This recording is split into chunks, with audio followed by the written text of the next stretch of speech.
പാറുവിനെ കൊണ്ടുവിട്ടിട്ട് ഞങ്ങളിപ്പോൾ വൈകിട്ട് കായംകുളമൊക്കെ വെറുതെ ഒന്ന് കറങ്ങുന്നത് ഇപ്പോൾ ഒരു ശീലമായിട്ടുണ്ട്. മിക്ക ദിവസങ്ങളിലും ഇപ്പോൾ ഇങ്ങനെയൊക്കെയാണ്. അപ്പോൾ ഒരു അത്യാവശ്യമായിട്ടൊരു സാധനം വാങ്ങിക്കാൻ വേണ്ടി പോവാണ് കേട്ടോ.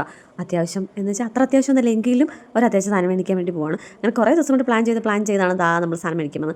പ്രത്യേകിച്ചൊന്നുമല്ല, കാർഷിക സംബന്ധമായ സാധനമാണ് കേട്ടോ. തൈ വാങ്ങിക്കാൻ വന്നതാണ്. ഫ്രൂട്ട്സിൻ്റെ ഒക്കെ തൈ തന്നെയാണ് വാങ്ങിക്കാൻ വേണ്ടി വന്നിട്ടുള്ളത്. അപ്പോൾ അതിനകത്ത് എന്തോ കർഷകശ്രീ വാങ്ങിച്ചേ അടങ്ങൂ എന്നുള്ള രീതിയിലാണെന്ന് തോന്നുന്നു.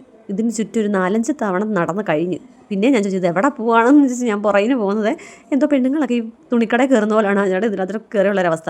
ഇറങ്ങി വരത്തില്ല, എല്ലാത്തിൻ്റെ അടുത്ത് പോയിട്ട് പിന്നെ വരുന്നു പോകുന്നു ഇത് തന്നെ. അപ്പോഴത്തേക്ക് പാറുവിൻ്റെ ക്ലാസ്സൊക്കെ കഴിയാറായി. അപ്പോൾ നമ്മൾ പാറുവിൻ്റെ കുറച്ച് അഭ്യാസ പ്രകടനങ്ങളും കണ്ട ശേഷം നമുക്ക് നേരെ ഇനി വീട്ടിലോട്ടാണ് അവളെയും കൊണ്ട് പോകേണ്ടത്. അപ്പോഴത്തേക്ക് തന്നെ ഭയങ്കര മഴ കോള് വരുന്നുണ്ടായിരുന്നു കേട്ടോ. അപ്പം നല്ല മഴ സീസൺ ആയതുകൊണ്ട് എപ്പോൾ മഴ പെയ്യുന്നു യാതൊരു നിശ്ചയമില്ലാത്തതുകൊണ്ട് പിന്നെ കൂടുതൽ നിന്ന് നമ്മൾ കറങ്ങിയില്ല, പെട്ടെന്ന് തന്നെ വീട്ടിൽ പോകുന്നുണ്ട്. അപ്പോൾ വീഡിയോ ഇഷ്ടപ്പെട്ട് ലൈക്ക് ചെയ്യാനും ഷെയർ ചെയ്യാനും സബ്സ്ക്രൈബ് ചെയ്യാനും കമൻറ്റ് ചെയ്യാനും മറക്കല്ലേ.